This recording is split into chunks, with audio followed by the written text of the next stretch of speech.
Perfect. Are we recording? Yes, we are. The first meeting's supposed to be a trial and First error meeting, anyway, so. first meeting is supposed to be a tragedy. Yes, you're correct. But welcome to the Dino Chasers first coffee time. We're both having coffees, right? So cheers to that. Mine has a Mamenchisaurus theme. So my friend gave it to me for Christmas. So it's That's really awesome. great, but my only regret is that it's not big enough for like all the copious amounts of coffee that I get. Uh,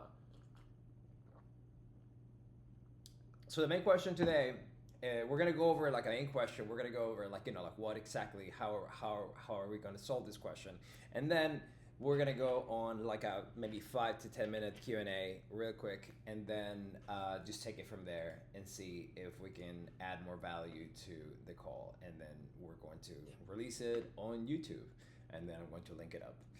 Once I figure out how to just record it on Google, because apparently things are not being recorded in Google. So, anyhow, how are you doing today, Josh?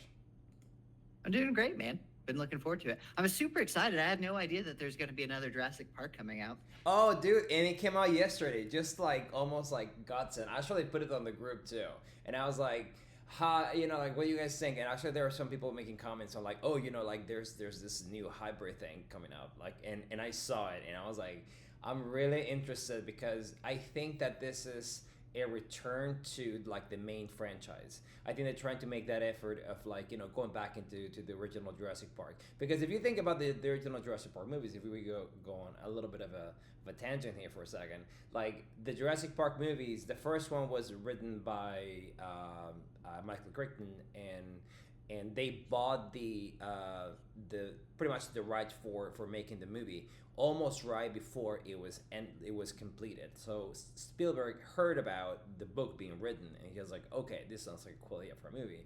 Let me just make me cut you right there before it even goes out.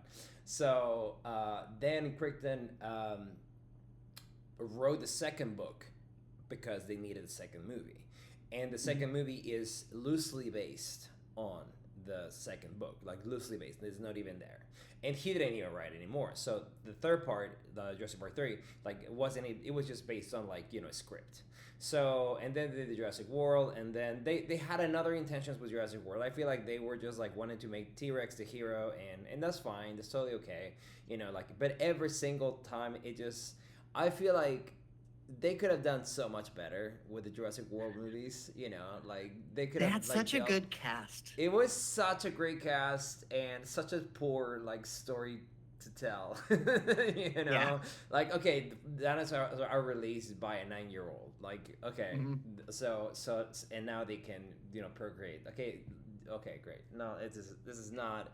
And the thing is that the novelization of Jurassic Park at the beginning, you had like games, like, so I don't know if you I don't want to spoil it for you, but there's in Jurassic Park there's a scene of a river, and it's like an amazing part of the story. It's really really important to the plot, and you see games that were released with that scene in mind. So and also toys and things like that. So when a movie comes out, there's like you can tell, like the same way that with Marvel movies, we know that there's gonna be like a new Iron Man suit because of the toys that come out before the movie comes out, and like hmm okay, cool. Then the same way with Jurassic Park, like video games or toys or things like that, we knew that there was a scene that they missed out on, or there was a scene that was supposed to be in the plot and they didn't do that. So I think this is like a hopefully a return to the original intentions, and I'm so excited for the Spinosaurus, because you know how many times they have changed like how it looks. The poor thing has gone through so many changes, and it's you will see one of the iterations that I have here, but yeah, it's insane. The poor thing has gone through a lot of changes, and it didn't deserve that, but that's just what paleontology is. We get hmm like two bones out of a dinosaur. I don't know if you've ever been to DC, but there is a what do you call it? Like there is a theropod. I'm sorry, a sauropod. In like that looks like a brontosaurus. Hmm. in one of the exhibits in DC in Natural History Museum. And actually, when you look a little bit closer to to the plaque, it says that it's a combination of three different dinosaurs. That they just like kind of put it together with different parts, and they're like, okay, we're just gonna make it like a dinosaur-looking dinosaur, and that should like make the masses happy. And I'm like, Here's our okay, best bad guess. this is our best bet, and it does make sense in some cases, and that's one of the reasons why Sue did the T-Rex is one of the most famous ones, because it was one of the most complete specimens of a T-Rex ever collected. And there's a whole documentary on like how the rights of the land of where the Sue was discovered were not owned by the guy that sold them at the beginning, so there was a whole like legal conflict. It was the entire thing, but you have only a few basic bones to go from, and then that's how you make okay, it could be a relative of this other dinosaur, so we're just going to imagine that the rest of the bones looked like this. Like there, when the Theropods was discovered, it had huge claws, so they were like, it's the biggest animal we've seen ever. It's going to be because the claws were discovered first. Uh-huh. So they assumed that it was going to be I'm sorry, the Dinocaris, and turns out that it was not the biggest dinosaur. It just had incredibly disproportionate claws. Was So, that the one in the movie that like stabbed? that's a Tyrannosaurus, very close to that one, like very relative of that one. But yes, Uh-huh. yeah, that one, Yeah. the last movie, the one that stabbed like the Giganotosaurus. Yes. Yeah. So, but It seems really inefficient. Like it just got stuck in things a lot. But weirdly Like, enough, that dinosaur evolved to be an omnivorous dinosaur. So it actually adapted its diet. It used to be its first iterations in the evolution tree, where they evolved from being a carnivorous dinosaur to a herbivorous dinosaur, which is kind of wild if you think about it. Like you yeah. stop getting your needs like from meat, and then you get them from like plants, and it's kind of crazy. But Kind of today's like top. CrossFit. I'm sorry. I said kind of like CrossFit. Yeah, pretty much exactly. It's like what you went through from pretty excellent like a diet to something that a little bit harder to obtain. But anyway, so today's topic is what is not a dinosaur, okay? And that is something that has haunted me for eons, because a lot of people tell me, oh, I like pteranodons, or I like mosasauruses, or I like plecysauruses, and like aquatic things or airborne things. And I'm like, that's not a dinosaur. If it was not mainly on land, then technically it was not a dinosaur. So I want to just go in a little bit of a rabbit hole. So I'm going to share my screen now, because apparently I have the so we can do the window. Okay, cool. Let's go and share my window. And Cool. the first thing that we have is the Archosaurs. And the Archosaurs was pretty much like the division of mother crocodiles, dinosaurs, and birds. This included also pteranodons, or anything that flew up there or glided over.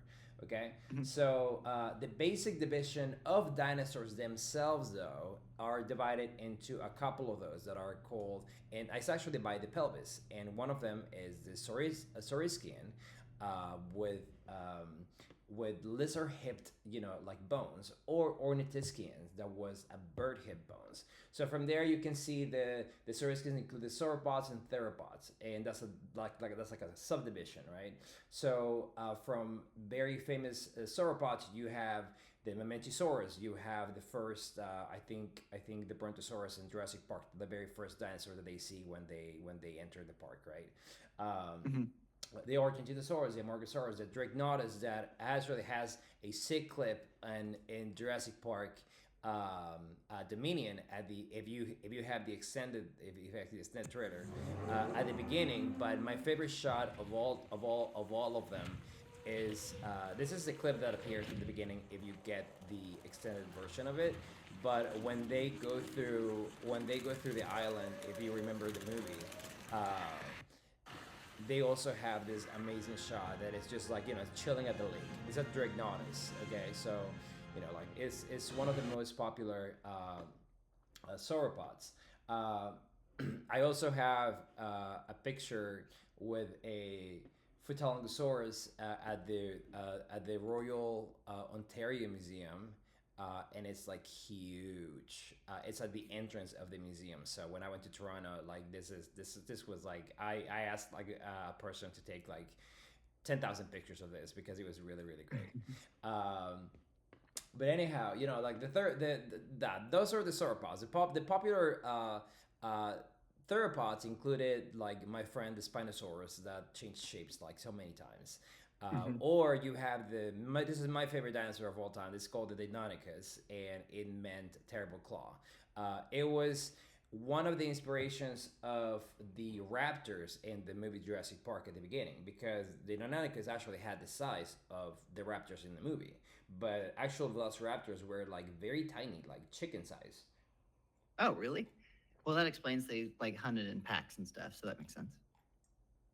Actually, in the 90s, that was a little bit debunked that they hunted in packs, because they thought that they hunted in packs because of a couple of things. Number one, that they have, like claws. So they were like, oh, they must have used them to kind of like grab from something, you know and also they had the claw at the bottom that was like, okay, well, that must have been used to kind of just like give the coup de grace to like a dinosaur that they're trying to kill. But there's no way that they could have like like done it by themselves. So the theory is that they use some like type of like packing technique when they were hunting.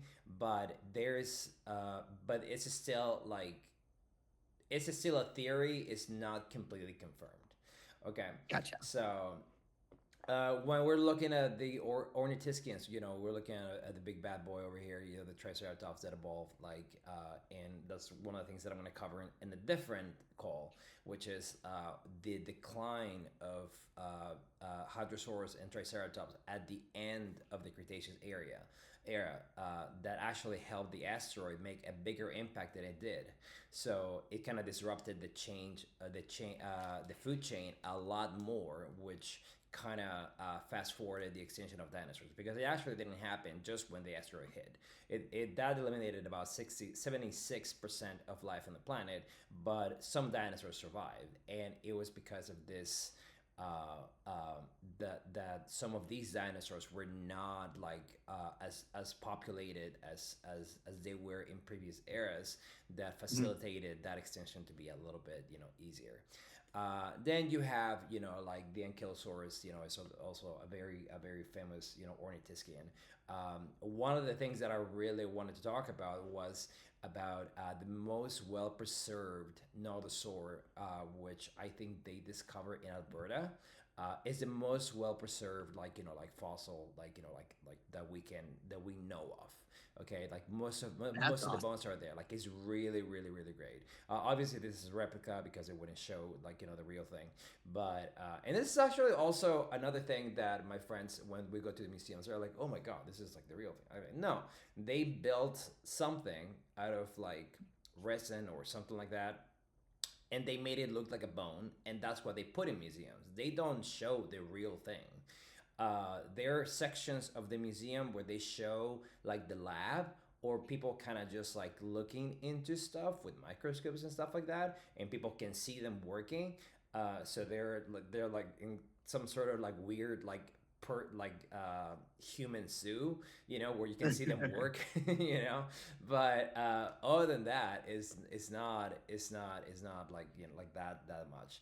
But this is the Boreopelta, and is the most well preserved dinosaur, and it had this club tail that had a force production of 9,000 newtons. So no, I'm sorry, no. So 14,000 newtons. So just to give you a reference, the alligator bite force is about 9,000 newtons. newtons. So this is insane. And if you want to know about bioforces, then I literally got you covered. Like the Allosaurus had about 9,000 newtons. The T-Rex bioforce was about 60,000 newtons. So it was insane, and this thing could just like break a car if it wanted to, but of course it would never get a chance.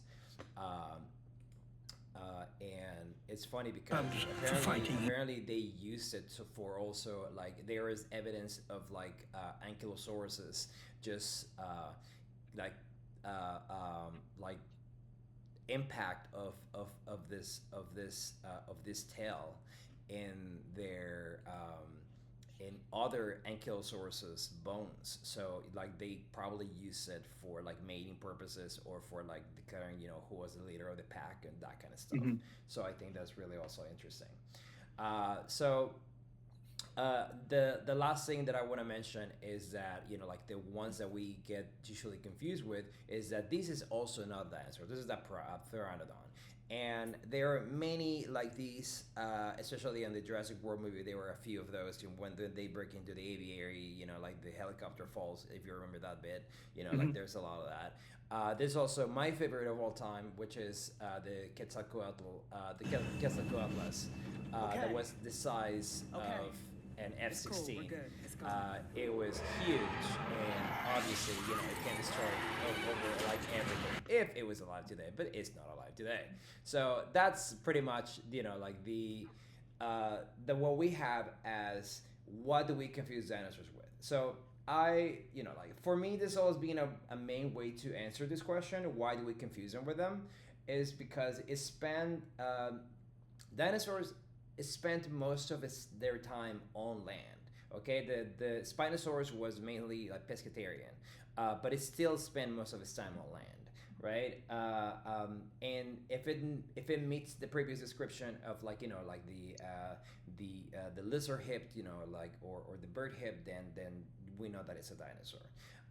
If it spent substantial amount of time in the air or in water, it was definitely not a dino. So anything that a pteranodon or a pterosaur or aquatic reptiles were not dinosaurs. They were just reptiles that evolved alongside, right? So I have a few ideas why they were confused, and I think that media has like actually a big role on that.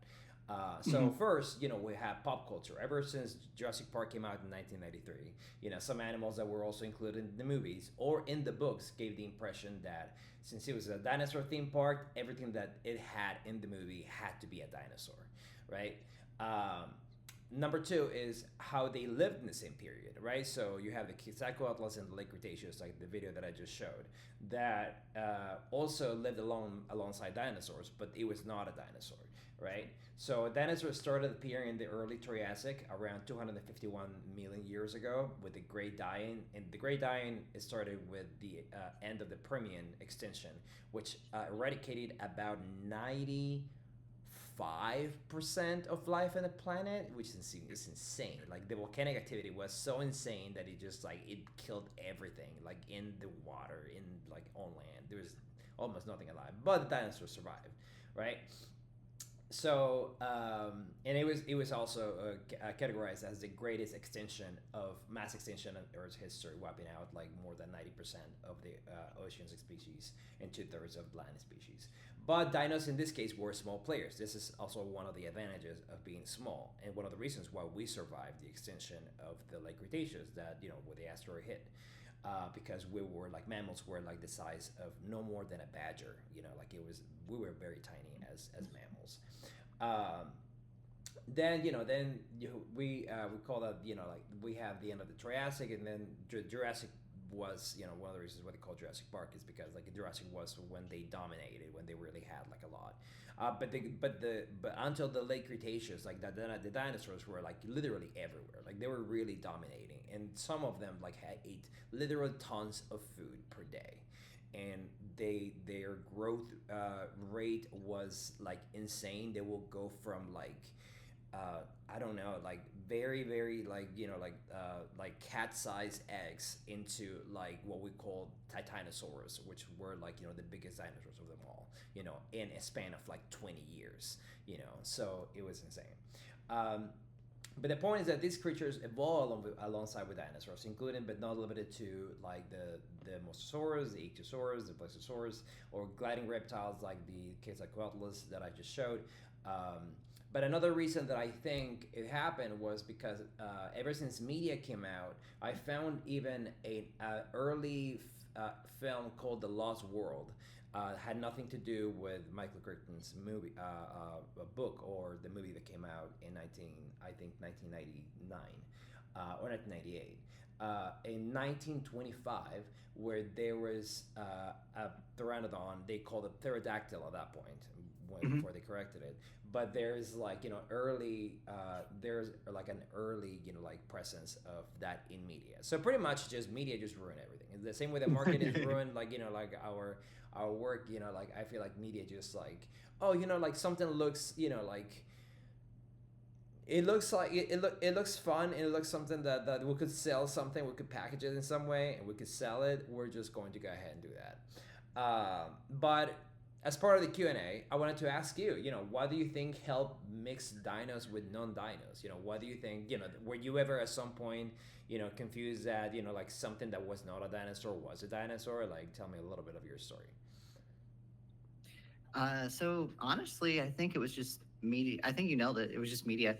I just assumed everything in Jurassic Park was a dinosaur. Yeah, that makes sense.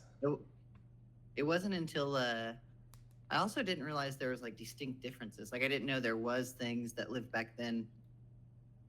Like it was the unknown, I guess, because I didn't even know that there were things like other names that weren't dinosaur, if that makes sense. Right, and I think that alongside of them, the fourth reason that we could probably nail is that if it ends in "saur," we assume that it's a dinosaur.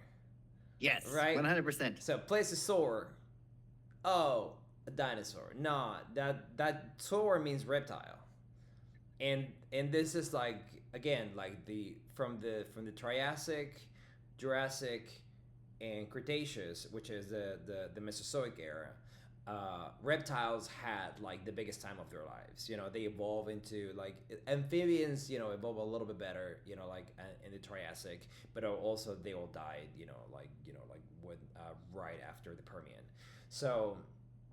Yeah, but I think I kind of had like, I don't know, I can't remember the time when I actually learned that some things were not dinosaurs. I can't even think of a time, but I'm sure that as soon as I saw like that movie when I was 6 years old, I was like, okay, I'm gonna obviously become a paleontologist. I'm obviously going to do this thing. And then I just looked into that, and probably one of the biggest surprises back then in the 90s was like, oh, by the way, this is not a dinosaur, which was not a surprise, but it was like like informative, like one of the book that you recommended, actually I have it, is called I think it's called The Reign and Their End of the Dinosaurs. I can't remember. It was by Steve Brusate. It's gonna bother me. The Rise and Fall of the Dinosaurs. Yes. So you recommended that book in the chat and the group, and I had just finished it when I came back from Nashville 2 weeks ago. And it speaks of how modern birds were actually, or their anatomy, were actually evolving already with dinosaurs at the end of the late Cretaceous, but they're very tiny. So where they're very tiny and they're very huge, apparently the capacity to fly evolved from from just like having a very colorful, like a very colorful cover of feathers that were at the beginning like very tiny, but then evolved into longer feathers, and then it was more like for mating and things like that. Gotcha. modern birds. But then eventually they started like flapping and jumping and realizing that, oh, we could do this thing, we could do this thing. And then that they eventually literally like no reason, because if you have something attached to your body, you're just gonna play with it, apparently that's kind of how it became. And some dinosaurs were able to, of fly, but they did not obviously make the cut when it was time to make like flight long distances at the end of the Cretaceous after the asteroid hit. So they couldn't escape, like all the lava and like from the mega volcanoes in India, or the impact of the asteroid in North America. So like at that point, being tiny and flying and being lighter, or developing bones or hollow bones that were able to sustain flight for longer periods of time was something convenient for them. Like it will facilitate your capacity to escape, like other areas. And it's funny because some of them actually went to Antarctica when it had similar conditions, but it was not covered by ice. So Antarctica right now is the most unexplored area for dinosaur fossils, because you have about, I want to say, 3 miles of ice on top of the actual continent. Seriously? Seriously. I didn't know that. Yeah, so it's like getting through all that is insane. So there is a lot of dinosaurs that live in the Antarctica that we don't know about. So because you still had the conditions of the Antarctica being like like having long days and having long nights. So one of the like the main things that we're discovering now is like how these dinosaurs, or how some of the survivors adapted to live in some of these areas where you had to hibernate, or you had to find a way to find like game or vegetation, during like long periods of time where like vegetation was not available. So there was some sense of hibernation. So like I'll cover that in a second in a different call, probably next week. But yeah, no, it was insane. Like there's so many things that we don't know, and obviously right now is the golden era of paleontology, because everybody's inspired and everybody's going to. There is actually, this is funny, and I may do this, that there is one second. There are programs in Montana and other places where you actually have to pay a fee, and you are allowed to go with a paleontology theme, and you can help excavate dinosaurs. That's amazing. So you get your little. So literally, you pay money, obviously, to sustain the research, and you go with your. Well, I mean, actually, one of the most surprising tools that I've seen people use when they are unearthing dinosaurs. Bless you. Is toothbrushes. Yeah, because everything is rock. When you are movie. unearthing a fossil, like you are unearthing, like rock, because a fossil is rock. Like, let's be clear, it's not a bone. It's just a rocky bone. It's a fossilized bone, so it's rock already, right? It's just like it's a little different, so you have to kind of just be patient with it. So yeah, no, you can pay a fee, and then you can just like join like a paleontology team, and you can help unearth some dinosaurs and things like that, and you can find bones. That sounds really fun. Yeah, it is really fun. So I think that at some point, I mean, there's so many museums that I want to check out first, and hopefully I'll cover them. When I go visit. The next at some point I'm gonna do a coffee time too with. After I visit there's a great dinosaur museum in Philly, so I can probably just stop by real quick and just like see like what the exhibit is like. So I think that will be a cool thing for people to see, that are stuck at home, that can't see all these museums. So it will be like a good initiative for the group. But I just like a want to live say, walkthrough of the museum. That'd be yeah, really cool. exactly. Like a scavenger hunt of just like like just seeing like what's museums. Like like that picture that I showed was at the Royal Ontario Museum. And I was like, that day I just woke up realized that I had been in Toronto for 10 days and I hadn't seen anything in Toronto, and the rum was there. So I got an Uber. Surprisingly, it took 2 minutes to load. So he's like, your driver will be here in 2 minutes. I just put my shoes on with pajamas still. Like I just went there, and then the driver was like, so what brings you to the rum? I was like, I literally just pressed send and you were here. So like I just want to do something different with my day, and then this is where we are now. This is our thing now. We're committed. It was a pretty great experience. So I intend to repeat it, obviously with more intention now. First, there's many places in the U.S. where we can do that. There are many museums we can visit. So hopefully I can bring those to life, or I can take pictures and I can just do like coffee chats for the peoples. So this is gonna be on YouTube for now, and then we will see where do we upload it, or how I reset the tools on my Google meetings so I can just like record while I do this and I don't have to worry about it. But I'm going to upload this to YouTube so people will see that. But this is going to end our coffee hour. How do you like it so far, Josh? I thought it was fun. I learned a lot, and now I actually understand what makes a dinosaur and not. So yeah, there you go. Now next time somebody goes like, oh, my favorite dinosaur is pterodactyl or something like that, you can go like, actually. Not a dinosaur. Not a dinosaur. But anyways, dude, it was so great to have you here. Hopefully we'll do another one next week. I want to make sure that I bring the right content, and it's gonna be a blast. So thank you so much, and I will talk to you soon. See you. All right, take care.